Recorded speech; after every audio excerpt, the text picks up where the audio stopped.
Links फिर से डालनी होगी? ओके, ठीक है। तो थोड़ी सी टेक्निकल समस्या थी, इसके लिए खेद है। चलिए फिर से सेशन को आगे बढ़ाते हैं।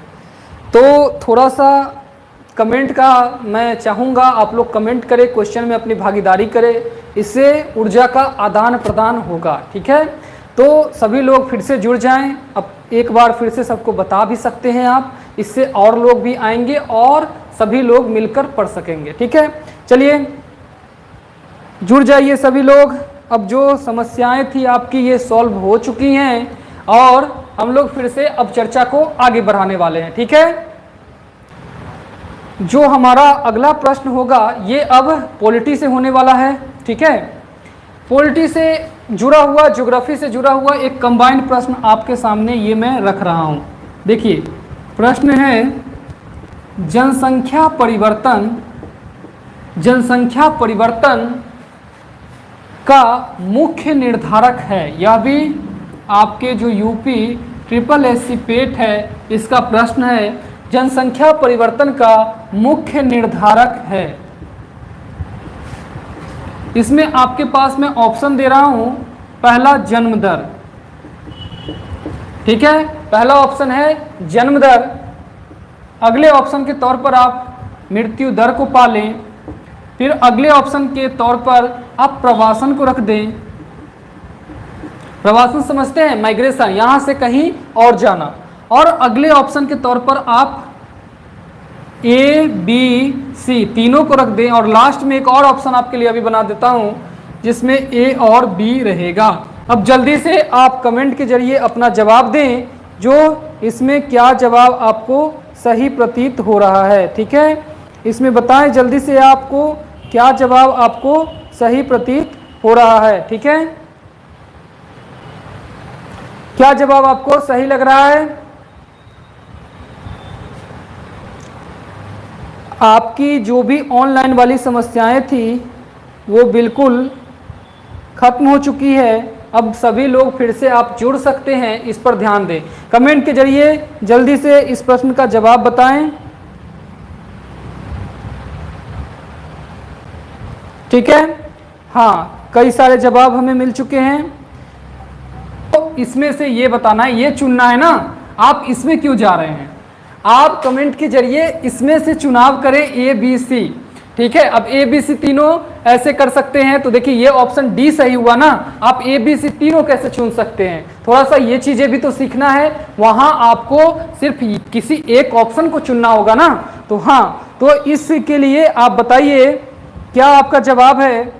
हाँ, काफी लोगों ने जवाब दिया है, काफी लोगों ने जवाब दिया है। चलिए अब देखते हैं हम लोग इसका आंसर। मैं अभी एक बार रहने देता हूं। आप लोगों का कमेंट जो है इसमें कुछ लोगों का कहना है E है, कुछ लोगों का कहना है D है। मतलब हमारे जितने भी लोग हैं ये बटे पड़े हैं जो अलग अलग आंसर। अब जरा सा बात कर लेते हैं। बताइए जनसंख्या परिवर्तन, सीधा सा देखने में समझ में आ रहा है, जनसंख्या बढ़ा दो, घटा दो या कुछ भी कर दो, लेकिन परिवर्तन होना चाहिए। बताइए, अब एक एक ऑप्शन पर विचार करते हैं। मुख्य निर्धारक की बात की गई है, जन्म दर होगा कि नहीं, तो जैसे ही लोगों की जन्म होती है तो जनसंख्या अधिक बढ़ जाएगी, तो ये परिवर्तन कर रहा है। मृत्यु दर की बात करें तो मृत्यु दर होगा कि नहीं, तो जब मृत्यु होने लगती है और तो इसका भी रोल होता है। अब यहाँ पर इन दोनों में कोई कंफ्यूजन नहीं है, तो एक पल के लिए लगता है ये भी सही होगा।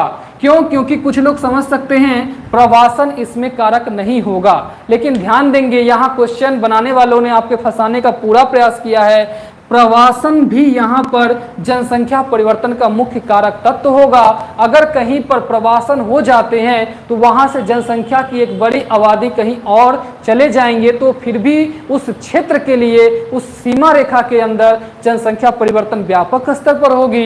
इसलिए ये ऑप्शन भी यहाँ आपको सही होगा और आपका करेक्ट आंसर D हो जाएगा, यानी ABC तीनों। काफी सारे छात्रों ने सही जवाब दिया है, सभी का धन्यवाद। चलिए ऐसे ही आप लोग अपनी भागीदारी करें, जवाब दें। बढ़ते हैं अपने अगले प्रश्न की ओर, ठीक है। अब आप लोग जिस तरीके से जवाब दे रहे हैं ये मुझे काफी अच्छा लगा।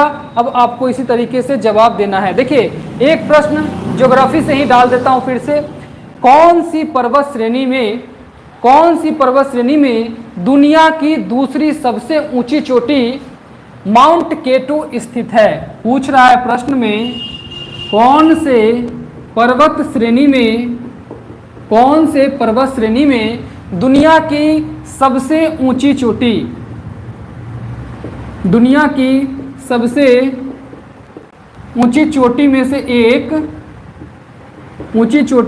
एक माउंट केटू स्थित है? ध्यान रखेंगे, दुनिया की सबसे ऊंची चोटी, आप माउंट एवरेस्ट को जानते हैं, ये भारत की सबसे ऊंची चोटी है, तो इसलिए दुनिया की सबसे ऊंची चोटी में से एक लिखा गया यहाँ पे, माउंट केटू स्थित है। कौन से पर्वत श्रेणी में? ऑप्शन आपके पास है जालंधर, ठीक है, ऑप्शन बी आपके पास है काराकोरम, काराकोरम पर्वत श्रेणी, जालंधर पर्वत श्रेणी, इसमें सब में पर्वत श्रेणी लगा हुआ है। तीसरे ऑप्शन पे आप देख लीजिए, नाग टीबा को ले लीजिए, ठीक है, तीसरे ऑप्शन में नाग टीबा को ले लीजिए।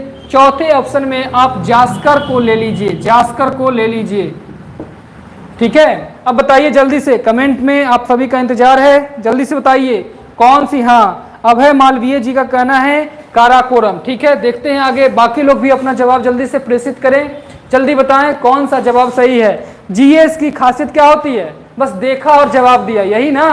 तो आप लोग इतना इंतजार क्यों करते रहते हैं? जैसे ही देखा प्रश्न जल्दी से जवाब दिया कीजिए, तभी तो बाकी समय में आप बाकी पर लगेंगे। जैसे आपका रीजनिंग हो गया, मैथ हो गया, उसमें तो सॉल्व करनी पड़ेगी।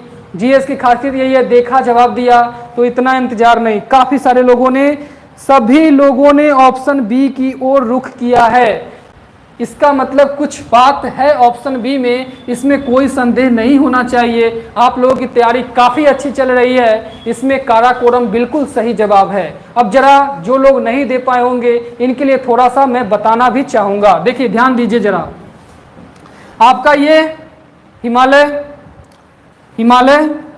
हिमालय उत्तरी पर्वतीय श्रेणी है, यानी भारत के उत्तरी क्षेत्र में पर्वत श्रेणी है। इसे भारत के भौतिक विभाजन में बताया जाता है। अब ध्यान देंगे, आपका जो पेट का सिलेबस है, इसमें भूगोल 5 नंबर का है, और इसमें सिलेबस में साफ मेंशन किया गया है भारत का भौतिक विभाजन। और अगर भारत के भौतिक विभाजन को इस तरीके से अगर आप जवाब दे जाते हैं, तो यह हमारे लिए काफ़ी अच्छी बात है, आप अपनी तैयारी का स्तर अच्छा बना रहे हैं।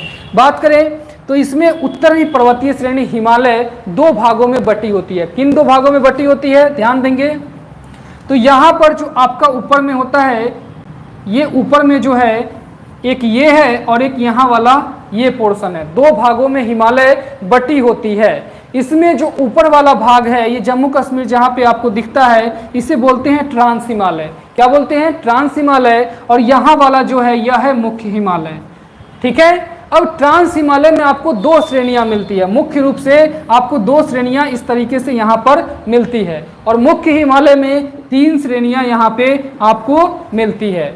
जो ऊपर वाला ये है, इसे बोलते हैं काराकोरम हिमालय, ये वाला, और ये वाला जो पोर्शन है इसे बोलते हैं ये लद्दाख हिमालय, ठीक है, लद्दाख हिमालय। ये आपका हो गया बृहद हिमालय। बीच में जो है यह है मध्य हिमालय, इसे लघु हिमालय के तौर पे भी जाना जाता है, और नीचे जो है यह है शिवालिक हिमालय। इनसे प्रश्न बनने की पूरी संभावना है। तो आपको बताना चाहूँगा, आपको इसमें जितने भी पर्वत श्रेणियाँ हैं, मुख्य स्थान है, ये इस पर आपको विशेष फोकस करते हुए सारी चीज़ें याद कर लेनी चाहिए। आपका जो जवाब है ये ऊपर वाला काराकोरम हिमालय में माउंट केटू है, बिल्कुल सही है। चलते हैं अगले प्रश्न की ओर, ठीक है, बढ़ते हैं हम लोग अगले प्रश्न की ओर। इसमें एक प्रश्न आपको मैं ये पॉलिटी से डाल रहा हूं, देखिए ध्यान देंगे। प्रश्न है, संसदीय प्रणाली किस देश से लिया गया है? संसदीय प्रणाली किस देश से लिया गया है? ठीक है, संसदीय प्रणाली किस देश से लिया गया है? ठीक है, इसमें ऑप्शन मैं आपके सामने यहां पर दे रहा हूं।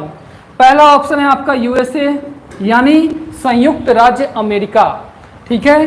दूसरा ऑप्शन है आपके पास यूके, तीसरा है आपके पास आयरलैंड, ठीक है, तीसरा ऑप्शन अब मैंने डाल दिया है आयरलैंड, चौथे ऑप्शन के तौर पर आप दक्षिण अफ्रीका को ले सकते हैं यहाँ पे। ठीक है, अब बताइए संसदीय प्रणाली कहाँ से लिया गया है, ये आपका जवाब होना चाहिए। ठीक है, इसमें आपके विकास गुप्ता यूके, अभय मालविया ब्रिटेन, हर्षित शुक्ला यूके, सुयश मिश्रा ए यूके यूके यूके। ठीक है, तो इसमें जो भी आपके जवाब आ रहे हैं ये काफ़ी सारा सही जवाब है। इसमें बहुत अच्छा लग रहा है, आप लोग इस तरीके से अपनी भागीदारी दें ताकि आपको भी अपने तैयारी का स्तर पता चले।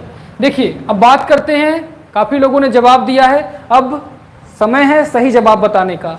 तो संसदीय प्रणाली, जैसा कि आप जानते हैं भारतीय संविधान को कभी कभी उधार का संविधान भी कहा जाता है। क्यों?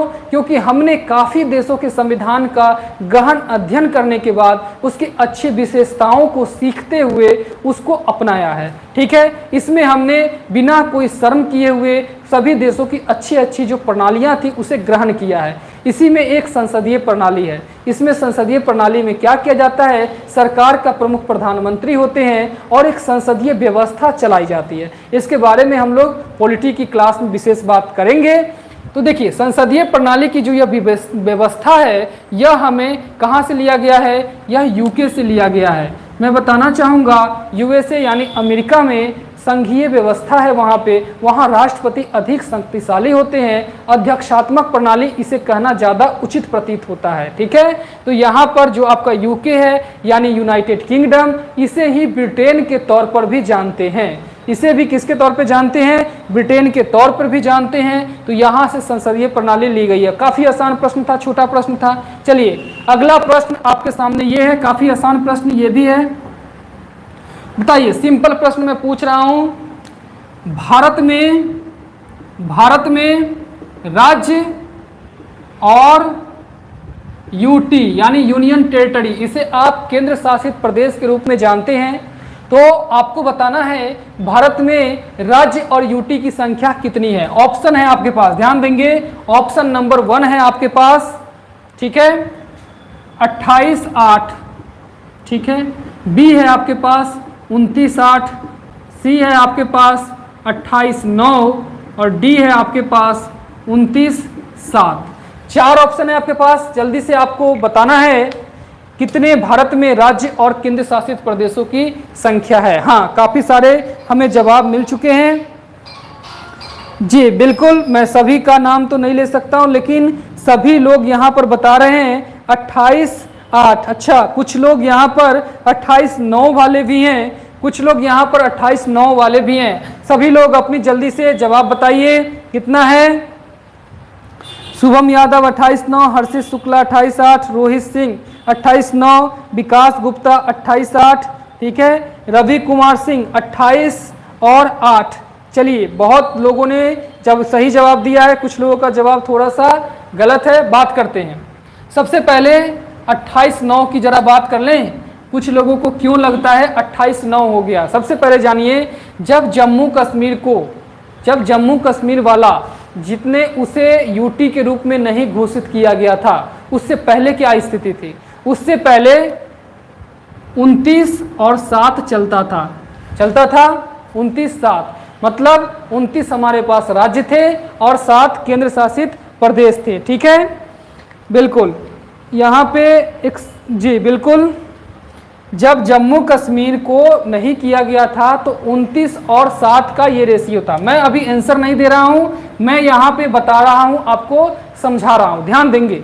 अगर सीधा सीधा कहा जाए तो 28-8 यहाँ पर सही आंसर है, लेकिन कुछ लोगों के मन में डाउट क्यों आ रहा है 28-9 का, ये मैं यहाँ पर आपको समझाने का प्रयास कर रहा हूँ। सही उत्तर है आपका 28-8, लेकिन जो लोग इसके इतर आंसर दे रहे हैं उनका क्या मंसूबा है, वो भी कहाँ पर गलत है, ये बताना उचित है। तो मैंने कहा जब जम्मू कश्मीर वाला उसे स्वतंत्र राज्य से लेकर उसे यूटी नहीं बनाया गया था, तब की कंडीशन थी 29 और 7 की। इसमें 7 केंद्र शासित प्रदेश थे, 29 में। अब ध्यान देंगे, जब भी जम्मू कश्मीर को 2 केंद्र शासित प्रदेश के रूप में बना दिया गया और राज्य से एक दर्जा हट जाएगा कि नहीं, क्योंकि अब 28 हो गए, जम्मू कश्मीर अब 2 केंद्र शासित प्रदेश बन गए, तो इसमें संख्या कितनी हो जानी चाहिए थी, 9 हो जानी चाहिए थी, इसमें कोई कंफ्यूजन नहीं होनी चाहिए। अब कितनी हो जानी चाहिए थी? 28 और 9 का। लेकिन ध्यान देंगे, जब ये काम किया गया था उसी समय दादरा नागर हवेली और ये जो दमन द्वीप था, दोनों को मिलाकर एक कर दिया गया है, तो एक संख्या फिर घट जाती है और आपके पास फिर से 8 हो जाती है। तो वर्तमान में आपको राज्य और केंद्र शासित प्रदेशों की संख्या 28 है, इसमें कोई कंफ्यूजन नहीं होनी चाहिए। 5 अगस्त 2019 को, हाँ बिल्कुल ये चीजें करी गई थी। ठीक है, चलिए अब बात करते हैं अगले प्रश्न की। काफी सारे लोगों ने सही जवाब दिया। आई होप जिन लोगों को लग रहा होगा 28/9 वो कहां पर कंफ्यूज थे, इसे भी वो समझ पाए होंगे। चलिए बात करते हैं आगे। अब आपके पास अगला प्रश्न है, संविधान सभा का उद्देश्य प्रस्ताव। संविधान सभा का उद्देश्य प्रस्ताव किसके द्वारा लाया गया था? संविधान सभा का उद्देश्य प्रस्ताव, संविधान सभा में उद्देश्य प्रस्ताव यानी क्या उद्देश्य है, ये उद्देश्य प्रस्ताव किसके द्वारा लाया गया था? ऑप्शन ए है आपके पास जेएल नेहरू, ऑप्शन ए है जेएल नेहरू, बी है आपका राजेंद्र प्रसाद, सी है आपके पास पटेल जी यानी वल्लभ भाई पटेल, और चौथा है आपका, चौथा ऑप्शन है आपके पास अयंगर जी। ठीक है, अब बताइए क्या है संविधान सभा का उद्देश्य प्रस्ताव, किसके द्वारा लाया गया था? जेएल नेहरू, राजेंद्र प्रसाद, पटेल जी हैं और अयंगर जी हैं। इसमें जल्दी से बताइए। हाँ, बहुत सारे लोगों का जवाब आ चुका है। सुनील कुमार सरोज का कहना है ए, रोहित सिंह ए, सुयश मिश्रा ए, विकास गुप्ता ए, अभय मालविया जेएल नेहरू। और बाकी लोग बताइए, सभी लोग इंतजार मत कीजिए, जल्दी से बताइए क्या क्या है। आरती यादव सी, हाँ सही है। सभी लोग जल्दी जल्दी बताते जाइए क्या क्या है आपका जवाब। जवाब देंगे, अगली बार से आपको और अच्छा लगेगा। क्या हो सकता है ज़्यादा से ज़्यादा? जवाब गलत हो सकता है, गलत होगा तो सीखेंगे ही चीज़ें। ठीक है, इसलिए जल्दी से सभी लोग जवाब दिया कीजिए। ठीक है, गुप्ता राहुल का कहना है ए, वंदना वर्मा ए। चलिए काफ़ी सारे जवाब आए हैं, अब बारी है इसका उत्तर जानने की। देखिए संविधान सभा, सबसे पहले ये जानिए, हम इसमें अभी जो आपकी ऑफलाइन वाली जो क्लासेस हैं इसमें पॉलिटी पढ़ाते हुए अभी इस विषय के बारे में बात करी है। जो स्टूडेंट उसमें होंगे वो जान रहे होंगे। इसमें ध्यान देंगे, संविधान सभा में जितने सदस्य थे, ये सदस्य सबसे पहले जब गठित हो गए तो एक बैठक हुई। वो बैठक में बात जस्ट उद्देश्य प्रस्ताव लाया जाएगा, उसमें बताया जाएगा इस संविधान सभा का उद्देश्य क्या है, वो क्या करना चाहती हैं। तो इसमें जब उद्देश्य प्रस्ताव लाया जाएगा, ये लाया जाएगा आपका 13 दिसंबर 1946 को। कब लाया जाएगा? 13 दिसंबर 1946 को। इसे लाने वाले व्यक्ति होंगे, कौन होंगे? इसे लाने वाले व्यक्ति होंगे जवाहरलाल नेहरू। ठीक है, इसे लाने वाले व्यक्ति होंगे जवाहरलाल नेहरू। इसमें बताया जाएगा भारतीय संविधान क्यों लाया जा रहा है, इसके बनाने के पीछे के उद्देश्य क्या है। आपको यह भी बता दें, आगे चलकर इसी को भारतीय संविधान की प्रस्तावना के रूप में शामिल कर लिया जाएगा। अब एक प्रश्न आप यहाँ पे और बन सकती है, इसे कब स्वीकार किया गया? तो इसे आप लोग जानिए, 22 जनवरी 1947 को इसे स्वीकार किया गया था। ठीक है, चलिए अगले प्रश्न पर आते हैं। ठीक है, अभय मालवीय जी का कहना है किसी को याद है प्रस्तावना? हाँ बिल्कुल, प्रस्तावना संविधान का पूरा दर्शन है, वो ढांचा की एक झलक है। तो सभी लोग को प्रस्तावना बिल्कुल याद होनी चाहिए, आप लोग इसे याद करने का प्रयास करें। ठीक है, चलिए बात करते हैं अगले प्रश्न पर।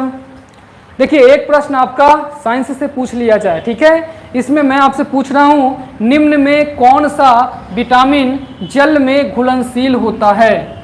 जल में घुलनशील विटामिन बतानी है आपको। जल में घुलनशील विटामिन कौन सी है? ऑप्शन है आपके पास विटामिन के, ऑप्शन है विटामिन सी, विटामिन ए और डी है आपका ऑप्शन डी ही रख दीजिए, कोई दिक्कत नहीं। जल्दी से बताइए, जल में घुलनशील विटामिन कौन सी है? जल्दी से आपको बताना है इसका आंसर। इसमें जल्दी से आपको बताना है अब प्रस्तावना से आगे बढ़ते हुए थोड़ा सा घुलनशील विटामिन पे आ जाइए। बताइए कौन सी ऐसी विटामिन है जो जल में घुलनशील होती है। इसको कॉमन सेंस से भी हम लोग सही कर सकते हैं अगर आपको कुछ चीजें ध्यान हो तब। ठीक है, बताइए जल्दी से, जल में घुलनशील विटामिन कौन सी है। और दरअसल ये आपको याद करने की जरूरत ही नहीं पड़ती है, ये कॉमन सेंस से सॉल्व होगा। ठीक है, आरती यादव के जल में घुलनशील विटामिन सी है। ठीक है, बहुत अच्छा। विटामिन बी, सुयश सी, वंदना के, ठीक है, शुभम यादव के।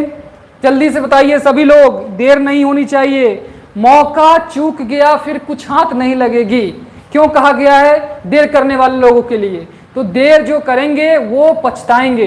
ठीक है, तो देर नहीं करना है, जल्दी से अपनी जवाब देना है। ठीक है, गुप्ता राहुल के, हर्षित शुक्ला के, शुभम यादव के। चलिए, काफी समय दे दिया आपको, 5 सेकंड में इसका जवाब आना चाहिए। ध्यान देंगे, इसका उत्तर, सही उत्तर सी है। ध्यान देंगे, इसका सही उत्तर क्या है? सी है। लेकिन अब इसको कॉमन सेंस से कैसे सॉल्व करेंगे? ध्यान रखेंगे, जो आपका नींबू है उसमें क्या होता है? विटामिन सी होता है। नींबू पानी में घुल जाता है, संतरा हो गया, विटामिन सी हो गया, घुल जाता है। तो इसमें बिना देखे आपको तुरंत विटामिन सी लगाना चाहिए था, इसमें कोई कंफ्यूजन नहीं होनी चाहिए। ठीक है, हाँ, कुछ लोगों ने, काफी लोगों ने सही जवाब दिया है, कुछ लोगों ने कुछ लोग के की तरफ गए थे, तो ये ऐसा नहीं है। ठीक है, चलिए अगले प्रश्न की ओर आते हैं। ये एक मैंने साइंस से पूछ लिया था, ये आपके चीजों के लिए एक कॉमन सेंस से था। चलिए, एक आसान सा प्रश्न है आपके पास, स्वतंत्र और निष्पक्ष चुनाव की जिम्मेदारी किसकी होती है? ये स्वतंत्र और निष्पक्ष चुनाव होता है भारत में। स्वतंत्र और निष्पक्ष चुनाव हमारी भारत की सबसे बड़ी विशेषता क्या है? हम लोग देश के सभी देशों में सबसे ज्यादा बड़ा लिखित संविधान लेकर बैठे हुए हैं। और क्या विशेषता है? हम दुनिया के बड़ी लोकतंत्र में से एक हैं। ठीक है, तो इसी तरीके से यह भी एक विशेषता है जो हमारे यहाँ स्वतंत्र और निष्पक्ष चुनाव कराई जाती रही है। कई बार अंगुलियां उठी है, लेकिन उन्हें विशेष रूप से बात करी गई है, उनकी समस्याओं को सुना गया है, और आज तक कभी लांछन ये नहीं लगी है जो चुनाव में ये चीजें हुई। हाँ, हालांकि कुछ लोगों का कहना है, जो लोग हार जाते हैं उनका कहना है जो उनमें पक्षपात हुआ है, लेकिन इस बारे में अधिक प्रूफ कभी नहीं मिलता है। तो इसमें ऑप्शन है आपके पास, स्वतंत्र और निष्पक्ष चुनाव कराने की जिम्मेदारी किसकी है? इसमें ऑप्शन की बात करें तो सबसे पहला ऑप्शन है आपके पास निर्वाचकीय परिषद। ठीक है, ऑप्शन है निर्वाचकीय परिषद। ऑप्शन है बी आपका निर्वाचकीय मतपत्र। निर्वाचकीय मतपत्र यानी जो आपका वोट वाला जो बैलेट है, इसकी जिम्मेदारी होती है। इसका मतलब हुआ निर्वाचकीय मतपत्र का मतलब हुआ जो आपका बैलेट होता है, या आप मशीन को मान लीजिए ईवीएम मशीन, उसकी जिम्मेदारी है। ठीक है, ऑप्शन नंबर सी के तौर पे है इलेक्शन कमीशन। अच्छा, इतना आसान जवाब होगा तो फिर पेट क्यों होगा? इलेक्शन कमीशन तो हम सभी लोग जानते हैं, पहले ऑप्शन तो देखिए, ऑप्शन देखिए क्या है। तीसरा है आपके पास निर्वाचन परिषद। निर्वाचन परिषद पहला है निर्वाचकीय परिषद, दूसरा है निर्वाचकीय मतपत्र जो बैलेट पेपर होता है, ईवीएम, तीसरा है निर्वाचन परिषद, और चौथा ऑप्शन है आपके पास इनमें से कोई नहीं। चौथा ऑप्शन है आपके पास इनमें से कोई नहीं, यानी इससे इतर भी कुछ हो सकता है। अब आप लोग अपना जवाब जल्दी से बताइए कमेंट के जरिए, क्या है इसका सही जवाब? स्वतंत्र और निष्पक्ष चुनाव कराने की जिम्मेदारी संविधान द्वारा किसे दी गई है? पूरा प्रश्न है, स्वतंत्र और निष्पक्ष चुनाव कराने की जिम्मेदारी संविधान में किसे दी गई है? ये प्रश्न है आपका। बताइए, निर्वाचकीय परिषद, निर्वाचकीय मतपत्र यानी बैलेट पेपर या ईवीएम मशीन, निर्वाचन परिषद, और इनमें से कोई नहीं। जल्दी से बताइए अपना जवाब आप लोग सभी लोग। ठीक है, अब काफी सारा जवाब हमें मिलने लगा है। ठीक है, बात करते हैं अभय मालवीय निर्वाचन परिषद कौन? ओम केडी लवर्स चॉइस, बेहतर है, अच्छा नाम रखा है आपने, बहुत अच्छा लगा मुझे। इसमें सी बताया है आपने। ठीक है, इसमें विकास गुप्ता चुनाव आयोग, गुप्ता राहुल ए, शुभम यादव सी, विकास गुप्ता सी। ठीक है, बिल्कुल बहुत सारे लोगों ने अपना अपना जवाब दिया है। विकास गुप्ता जी, चुनाव आयोग तो आपके पास ऑप्शन ही नहीं है, फिर कैसे आप चुनाव आयोग बता सकते हैं। गुप्ता राहुल ए। सभी लोग कमेंट में जवाब दीजिए, ठीक है। चलिए अब बताएं सही जवाब। इसका सही उत्तर है डी, इनमें से कोई नहीं, ठीक है, इनमें से कोई नहीं। क्यों? क्योंकि ये स्वतंत्र और निष्पक्ष चुनाव कराने की जिम्मेदारी सीधे और सीधे तौर पर संविधान में निर्वाचन आयोग को दी गई है, निर्वाचन आयोग को दी गई है। और बिल्कुल कंफ्यूज नहीं होंगे, यहाँ बैलेट पेपर में या निर्वाचन परिषद में ये अलग चीजें हो जाएंगी। आपको चुनाव आयोग नहीं दिख रहा है, इसका मतलब है इनमें से कोई नहीं को चुनना है। कुछ लोग बैलेट पेपर यानी ईवीएम को भी बता सकते हैं ये स्वतंत्र और निष्पक्ष चुनाव, लेकिन ये बिल्कुल सही नहीं है। आपका ऑप्शन है इनमें से डी, कोई नहीं। और इसमें अगर चुनाव आयोग रहता तो वो ऑप्शन सही रहता। कई बार प्रश्न आसान होते हैं लेकिन आपको उलझा लिया जाता है, तो ऐसी गलतियां करने से बचें, ठीक है। चलिए यूपी स्पेशल कुछ प्रश्न पर आते हैं। यूपी स्पेशल भी कुछ प्रश्न यहां हम लोग आज करने वाले हैं, ठीक है। यूपी स्पेशल में सबसे पहला प्रश्न आपके पास पूछा जा रहा है, राज्य में लाल बेहोशी पक्षी विहार, लाल बेहोशी पक्षी विहार, पक्षी विहार जानते हैं क्या होता है? जहां पक्षियों का संरक्षण किया जाता है, वहां हर तरह तरह के पक्षियों को रखा जाता है। तो यहां पूछा जा रहा है उत्तर प्रदेश में लाल बेहोशी पक्षी विहार कहां स्थित है, यानी किस जिले में है। ऑप्शन ए है आपके पास लखनऊ, दूसरा है ऑप्शन बरेली, तीसरा ऑप्शन आपके पास है कन्नौज और चौथा आपके पास है वाराणसी। बताइए, अपना सही जवाब बताना है आपको। लाल बेहोशी पक्षी विहार, विहार लाल बेहोशी पक्षी विहार कहाँ है, बताइए आप। इसमें अभय मालविया जी कन्नौज, एक्सीलेंट स्टेटस कन्नौज, विकास गुप्ता सी, आकाश गौर बी जी, चॉइस सी। हाँ, ज़्यादातर लोगों का सी कहना है और अलग अलग ऑप्शन भी आपके मिल रहे हैं, ठीक है। बताइए सभी लोग कमेंट कीजिए, इतना इंतजार किस चीज़ का है। अरे जीएस की जो खासियत है उसे दाव पे मत लगाइए। जीएस की खासियत 5 सेकंड है, 5 सेकंड में जवाब आना चाहिए, ठीक है। हर्षित शुक्ला सी, चलिए बताते हैं सही जवाब। एकदम सही जवाब इसका कन्नौज है, बिल्कुल सही जिन्होंने लगाया है। बाकी लोग इसको सिर्फ देखिए ही नहीं, नोट्स भी बनाते चलिए, सिंपल प्रश्न भी बन सकता है। सभी लोगों से अनुरोध है, इसे अगर संभव हो, अगर आप चाहते हो तो इसका नोट्स भी बनाते रहिए। अगला प्रश्न है आपके पास, राज्य का सबसे छोटा पक्षी विहार किस जिले में है। सबसे छोटा पक्षी विहार, ऑप्शन है आपका अलीगढ़, बी है वाराणसी, सी में इलाहाबाद यानी प्रयागराज। नाराज नहीं होंगे कोई लोग, प्रयागराज मैंने नहीं लिखा है, यहाँ पर इलाहाबाद लिख दिया। किसी की नाराजगी तो नहीं होगी, नाराजगी नहीं जाहिर करेंगे। मेरा बिल्कुल मानना है प्रयागराज है आपका, मैंने ऐसे ही यहाँ लिख दिया है, ठीक है। चौथा है आपका लखनऊ। बताइए जल्दी सही आंसर बताइए। सबसे छोटा पक्षी विहार, और ये देखेंगे यूपी स्पेशल है, मैं बार बार नहीं बता रहा हूं, लेकिन यहाँ बिल्कुल ये चीजें आपके उत्तर प्रदेश के संदर्भ में पूछी जा रही है। तो उत्तर प्रदेश में सबसे छोटा पक्षी विहार कहाँ है? अलीगढ़, वाराणसी, इलाहाबाद, लखनऊ। जल्दी से बताइए।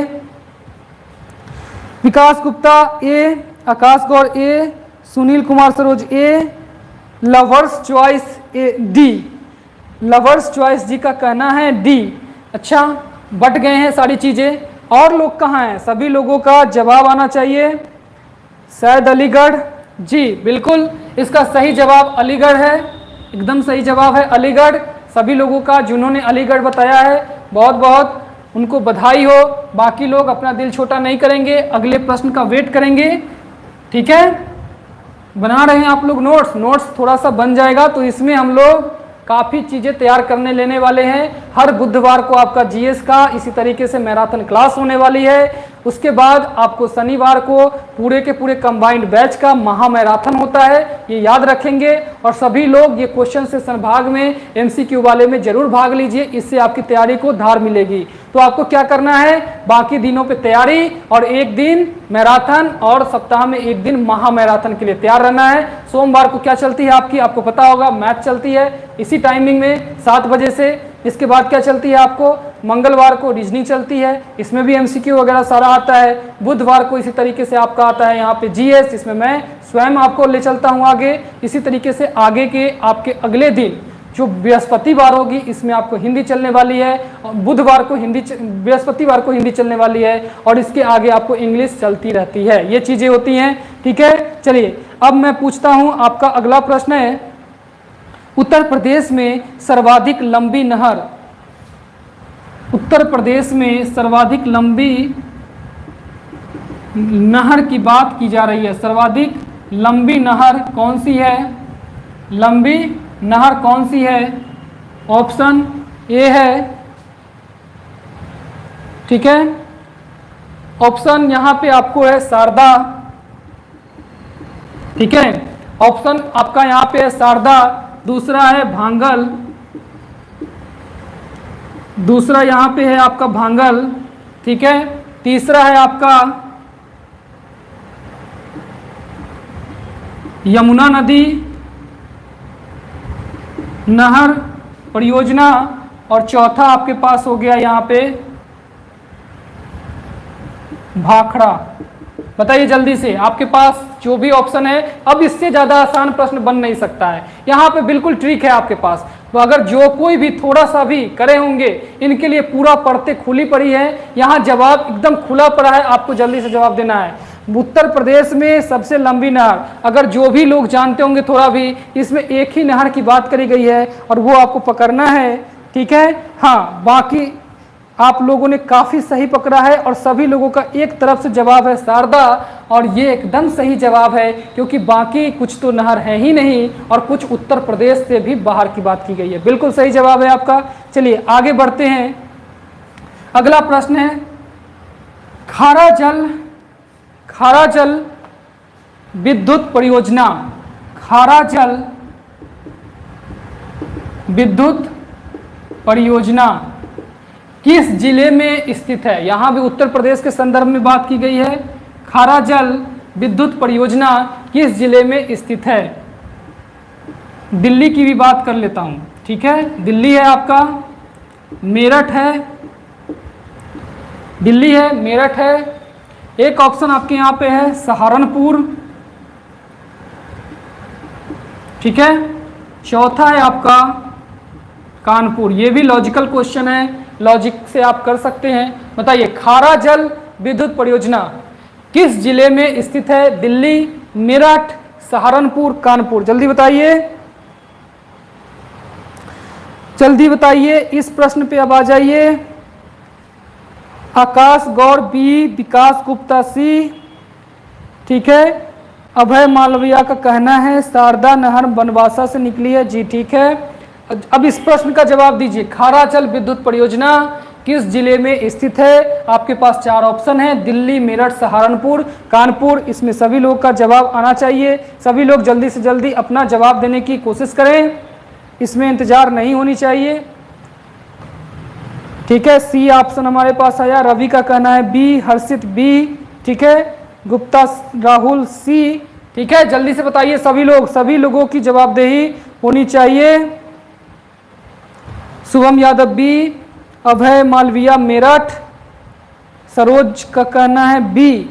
चलिए ठीक है, बताएं इसका सही आंसर। खारा जल विद्युत परियोजना आपके है सहारनपुर में, ठीक है। कहाँ है? सहारनपुर में, ये आपका सही जवाब है। चलिए अब बढ़ते हैं अगले प्रश्न की ओर। ये आपका काफी महत्वपूर्ण प्रश्न है, ठीक है। बढ़ते हैं अगले प्रश्न की ओर। उत्तर प्रदेश का राजकीय चिन्ह, सभी लोग देखे हैं, ये जगह जगह आपको मिल जाएगा। तो इसका इसी से संबंधित अगला प्रश्न है, उत्तर प्रदेश का राजकीय चिन्ह में, उत्तर प्रदेश के राजकीय चिन्ह में किस जीव की उत्तर प्रदेश के राजकीय चिन्ह में किस जीव को दिखाया गया है? किस जीव को दिखाया गया है, यानी कौन से उसमें जीव है जिनका पिक्चर है? बाघ, शेर, चींटी, ठीक है, चींटी। इसके बाद आपका यहाँ पे ऑप्शन मैं और एक बना दे रहा हूँ, और शेर, और यहाँ पे मछली। उत्तर प्रदेश के राजकीय चिन्ह में किस जीव को दिखाया गया है, ये आपको बताना है जी। काफ़ी सारे लोगों ने सही जवाब दे दिया है क्या जी? एक्सीलेंट, स्टेटस, धनुष और मछली। विकास गुप्ता, हाथी जी। जवाब दीजिए सभी लोग, क्या इंतजार हो रहा है? सभी लोगों की जवाब ही तो चाहता हूं, कोई आपसे रुपया पैसा मांग रहा हूं तो जवाब में इतना क्या, इसमें क्या खर्च करना है? बस टाइप ही तो करना है, थोड़ा सा दिमाग लगाना है, थोड़ा सा टाइप करना है, बस इतनी सी अनुरोध है। अब जल्दी से आप लोग सभी लोग टाइप नहीं करते हैं। हाँ, काफ़ी सारे लोग ने किया। मछली, ई मछली। कुछ लोग, उपेंद्र जी का कहना है हाथी, रवि जी का कहना है सी जी। काफ़ी सारे लोग मछली भी हैं और कुछ लोग अदर भी बी सी जा रहे हैं, 10% लोग। चलिए बात करते हैं उत्तर प्रदेश का राजकीय चिन्ह। आप लोग तैयारी करते हैं, नहीं देख पा रहे हैं तो ये गलत चीज़ें हैं। इसमें आपको 2 मछली मिली है, कैसे है? यहाँ पे एक धनुष बाण बनाया गया है ना शायद, और उसके बाद यहाँ पे 2 मछलियाँ हैं, ये इस तरीके से मछली है यहाँ पे। अगर धनुष बाण रहता तो वो भी आप लगाते ऊपर में, ठीक है। धनुष बाण कब लिया गया था? 1918 में इसे अपनाया गया था। आप लोग जानते हैं 1947 में आज़ादी मिली, 1918 में इसे अपना लिया गया था, ठीक है। ये चीज़ें पता होनी चाहिए आपको। इसमें अवध वाली जो आपकी रियासत थी, इसको मान्यता मिल चुकी थी उस समय, और उसमें ये अपनाया गया था। और यहाँ पे उत्तर प्रदेश सरकार भी लिखी रहती है, ठीक है। तो ये चीज़ें हैं। चलिए आगे बात करते हैं। कागज का मुख्य केंद्र कहाँ है? यूपी स्पेशल में आपका अगला प्रश्न है, कागज का मुख्य केंद्र। यूपी स्पेशल में अगला प्रश्न है, कागज का मुख्य केंद्र किस जिले में है? ऑप्शन नंबर ए है आपका दिल्ली, बी है आपका, देखिए अब यहाँ पे देखिए उत्तर प्रदेश जो बोल रहे हैं, इसमें दिल्ली ऑप्शन देखकर आप लोग चौंक जा रहे होंगे, सर ये क्या कह रहे हैं, उत्तर प्रदेश अलग है दिल्ली अलग है। यहाँ नोएडा ही समझ लीजिए, मैं कह रहा हूँ दिल्ली वाली पोर्शन जहाँ पर आपका है, इसमें बिल्कुल नाराज होने वाली कोई भी बात नहीं होनी चाहिए, ठीक है। नोएडा ये दिल्ली वाले पोर्शन पे है, गाजियाबाद ये हो गया नोएडा। दूसरा है ऑप्शन आपके पास यहाँ पे लखनऊ, सी है आपका, एक सहारनपुर को भी ले लेता हूँ, ठीक है, और डी है आपका इलाहाबाद ले लिया जाए। इलाहाबाद एक समय काफ़ी यहाँ पे कभी लोगों का जमावड़ा था, अभी भी है। प्रेमचंद की भी यहाँ पे ऑफिस रही है। बताइए जल्दी से सही जवाब। कुछ लोग तो मुजफ्फरनगर तक बता दिए हैं, ऑप्शन भी नहीं है फिर भी मुजफ्फरनगर आ गया है। अच्छा, ऑप्शन में से बता दीजिए, मुजफ्फरनगर को छोड़िए, ऑप्शन में आ जाइए। अगर एग्जाम में दिया नहीं तो एग्जामिनर तो वहाँ पर आपके पास होगा भी नहीं सुनने के लिए, तो ऑप्शन पे केंद्रित कीजिए। ऑप्शन में आपको कौन सा सही प्रतीत हो रहा है उसके बारे में आ जाइए, ठीक है। इसमें ऑप्शन पे जहाँ बिल्कुल कुछ ऑप्शन भी नहीं है वहाँ भी आपने जवाब दे दिया है, तो उसके तरफ न जाते हुए इस ऑप्शन पे आ जाइए। ऑप्शन में आपको कौन सा सही प्रतीत हो रहा है? अभय मालविया सहारनपुर, विकास गुप्ता का कहना है सी यानी सहारनपुर। हाँ, और बाकी लोग भी जवाब दीजिए, घबराना नहीं है, कोई रुपए पैसे यहाँ आपके नहीं जाएंगे जवाब देने पर, माइनस मार्किंग भी नहीं है, पिटाई भी नहीं है, कोई चीज़ें नहीं है, बस जवाब गलत होगा, कोई भी चीज़ें नहीं है, यहाँ बताई जाएंगे। तो इंतजार किस बात के, जल्दी से बताइए कौन सी सही है। सहारनपुर, सरोज जी का कहना है सहारनपुर, बिल्कुल सभी लोगों को बता दिया जाए, ऑप्शन सी आपका सहारनपुर बिल्कुल सही है। बात करते हैं अगले प्रश्न की, बात करते हैं आपके अगले प्रश्न की। देखिए अगला प्रश्न आपके सामने है, खेल सामग्री के लिए निम्नलिखित में कौन सा प्रसिद्ध है? खेल सामग्री के लिए निम्नलिखित में कौन सबसे अधिक प्रसिद्ध है? ठीक है, कानपुर, मेरठ, मुजफ्फरनगर,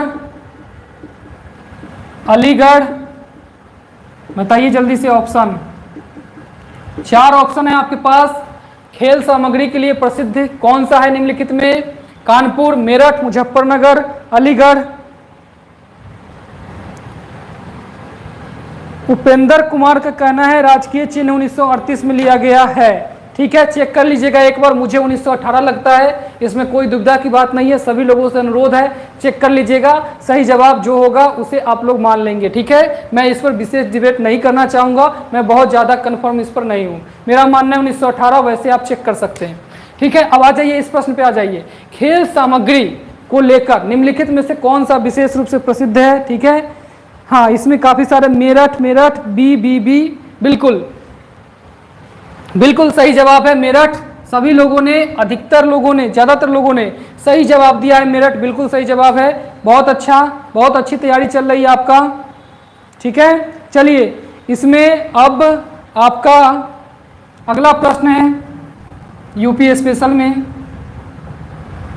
आपका जो राज्य है उत्तर प्रदेश, इसका दूध के उत्पादन में कितना स्थान है, मतलब कितने नंबर पर ये है? ऑप्शन नंबर है आपके पास पहला, दूसरा, बी है पहला, सी है तीसरा, डी है 9वां। बताइए दूध के उत्पादन में आपका उत्तर प्रदेश कितने स्थान पर चल रहा है, या आपको बताना है। काफी जवाब आ चुके हैं, सभी लोग जवाब दीजिए।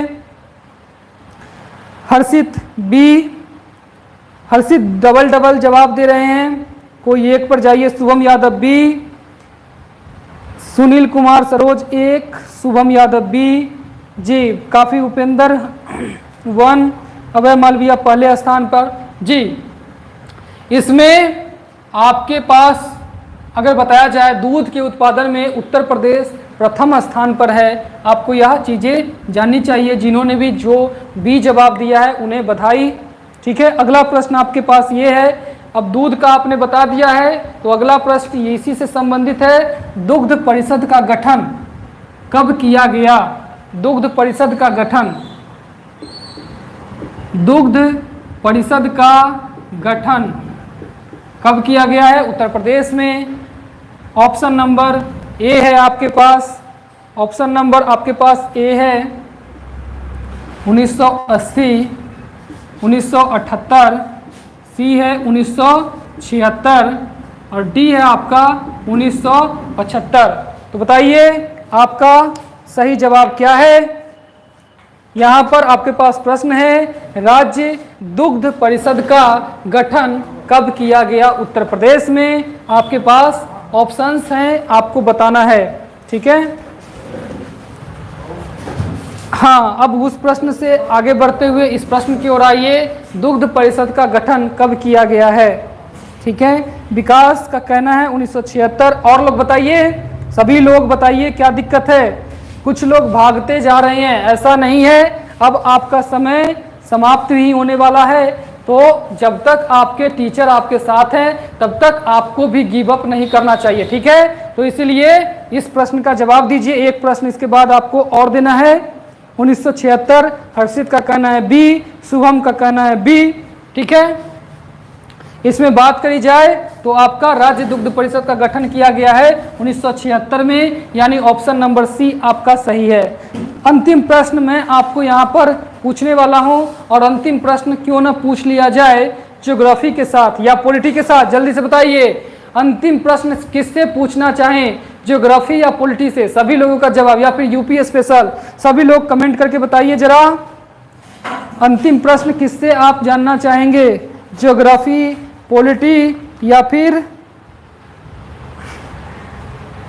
कुछ लोग ज्योग्राफी, कुछ लोग पॉलिटी। चलो दोनों से एक एक पूछ लेते हैं, क्या दिक्कत है? यानी अभी आप लोग पढ़ना चाहते हैं तभी तो कुछ कह रहे हैं ज्योग्राफी, कुछ लोग पॉलिटी। चलिए एक प्रश्न पॉलिटी से पूछ लेता हूं। चलिए एक प्रश्न आपके सामने ये है, एक प्रश्न आपके सामने मैं पूछ रहा हूं,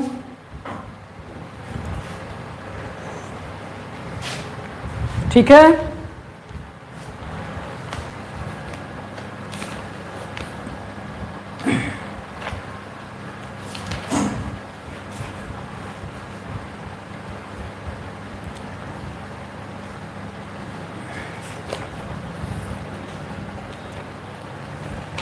ठीक है, यहाँ पे आपके सामने ये प्रश्न है, राष्ट्रीय आपातकाल, राष्ट्रीय आपातकाल में किस अनुच्छेद, राष्ट्रीय आपातकाल को किस अनुच्छेद में वर्णित किया गया है, किस अनुच्छेद में वर्णित किया गया है। ऑप्शन है आपके पास 351, 352, सी है 353 और डी है 356।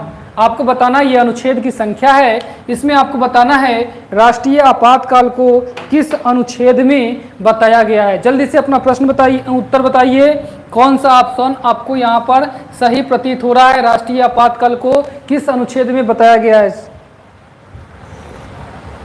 अभय मालविया जी 352, विकास गुप्ता 352, बाकी सभी लोग जवाब दीजिए, कौन सा है आपका ऑप्शन सही। 356 पे भी कुछ लोग गए हैं, 352 अधिक लोग हैं, बाकी लोग भी बताइए क्या कहना है आपका।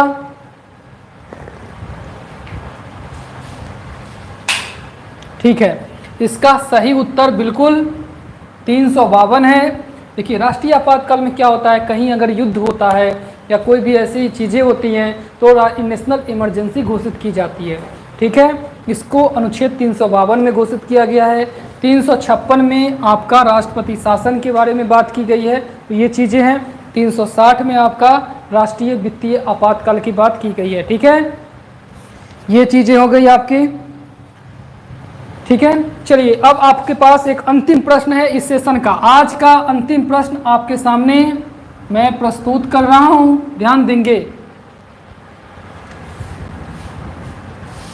देखिए आपके पास अंतिम प्रश्न है, प्रशांत महासागर और उत्तरी अमेरिका प्लेट, प्रशांत महासागर और उत्तरी अमेरिका प्लेट किन सीमांतों के सहारे, किन सीमांतों के सहारे, सीमांतों के सहारे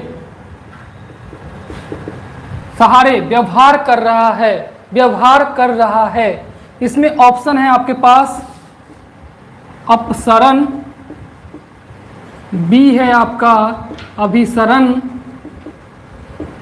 सी है आपके पास सिंकिंग यानी डूबना, यानी एक प्लेट डूब रहे हैं। ठीक है, और डी है आपके पास घर्षण, यानी रगड़ते हुए साइड में निकल जा रहे हैं। संरक्षी गति, यहाँ डूबना को संरक्षी गति भी ऑप्शन ज़्यादा सुटेबल होगा। बताइए प्रशांत महासागर और उत्तरी अमेरिका, प्लेट विवर्तनिकी सभी लोगों ने पढ़ा है, प्लेट विवर्तनिकी सभी लोगों ने पढ़ा है।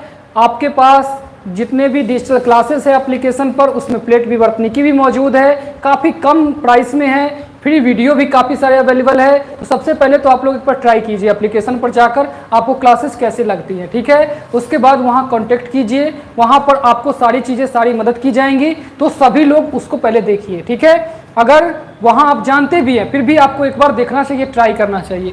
इस प्रश्न का जवाब आप बताइए, प्रशांत महासागर और उत्तरी अमेरिका प्लेट किन सीमांतों के सहारे है, यानी उन प्लेटों के सीमा के क्षेत्रों में क्या हो रहा है, अपसरण हो रहा है, अभिसरण हो रहा है, संरक्षी हो रही है या फिर घर्षण हो रहा है। जल्दी से बताइए क्या हो रहा है वहां पे। आपका अभिसरण बताया गया है जी, सही है। और लोग बताइए, कुछ लोग फिर गिव अप कर दिए हैं।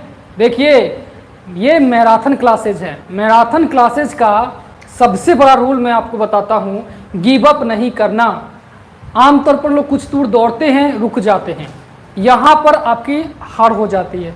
मैराथन का रूल नंबर 1, अगर जीतना है आपको मैराथन तो गिव अप नहीं होनी चाहिए, तो कोशिश कीजिए क्लास पूरा करने की। मैं भी आपके साथ हूँ, आपके सामने खड़े होकर आपका एमसीक्यू ले रहा हूँ, तो फिर आप क्यों चले जाते हैं बार बार? आप बने रहिए। ये आपके पास अंतिम प्रश्न है, बताइए इसका उत्तर क्या होगा। यहाँ पे अभिसरण बी डी डी डी बी डी बट गए हैं लोग, एक लोग का कहना है सी, ठीक है, काफी सारे लोग बट गए हैं। चलिए बात करते हैं आंसर की, सही उत्तर बताते हैं आपको। सही उत्तर है यहाँ पे अभिसरण हो रहा है, ठीक है, सही उत्तर आपके पास क्या है, अभिसरण हो रहा है, यानी बी सही है। अब इसको कैसे सॉल्व करेंगे जरा देखिए। यहाँ जो आपका उत्तर अमेरिका वाला जो है और ये दक्षिण अमेरिका वाला, यहाँ प्रशांत महासागर हो गया, इधर आपका जापान वाला सारा एरिया हो गया है। इसमें आपका जो ये बीच में है ये है प्रशांत महासागर। क्या है? प्रशांत महासागर। यहाँ भी आपका जापान वाला है, इसमें भी काफी तेज भूकंप आते हैं। उत्तर अमेरिका और दक्षिण अमेरिका में यहाँ पर एक है रॉकी पर्वत, एक है एंडीज पर्वत, और आप जानते हैं ये फोल्डिंग रॉक है, वलित पर्वत है। क्या है? वलित पर्वत। वलित पर्वत किस तरीके से? इसमें वलन हो रहा है, जब दोनों ओर से प्लेट का टकराव होगा उसमें फोल्डिंग होगी, उसी से वलित पर्वत बनते हैं। तो जैसे ही आपने यहाँ वलित पर्वत देखा है तो आप देखेंगे अगर दूर जाती तो बीच में कटक बनता। बीच में क्या बनती? कटक बनती, जैसे अटलांटिक महासागर में है। तो यहाँ पे आपका ये चीजें मिल रही है, रॉकी पर्वत मिल रही है। जैसे ही आपने उत्तर अमेरिका देखा आपको दिमाग में रॉकी पर्वत आ जाना चाहिए। और यहाँ आप देखेंगे जब प्लेट अभिसरण करेंगे यानी एक दूसरे से टकराएंगे तभी यहाँ पर इस तरीके के पर्वत का निर्माण हो सकता है। तो आपका ऑप्शन बी सही यहाँ पे प्रतीत होता है। हाँ बिल्कुल, विकास गुप्ता जी ने कहा जैसा अपना हिमालय है, बिल्कुल सही जवाब है। जैसे अपना हिमालय में भी यूरेशियन प्लेट और भारतीय प्लेट दोनों में टक्कर होती है तो हिमालय का निर्माण होता है, इसे भी आप लोग पढ़ते हैं। ठीक है, तो ये रहा आपका सारा क्वेश्चन। इसमें आपने पॉलिटी के क्वेश्चन को देखा है, ज्योग्राफी के क्वेश्चन को देखा है, आपने यहाँ पर ये यूपी स्पेशल क्वेश्चन देखा है। मैंने आपसे एक प्रश्न साइंस की भी पूछ ली है। ठीक है, तो ये आपकी मैराथन की क्लासेस है।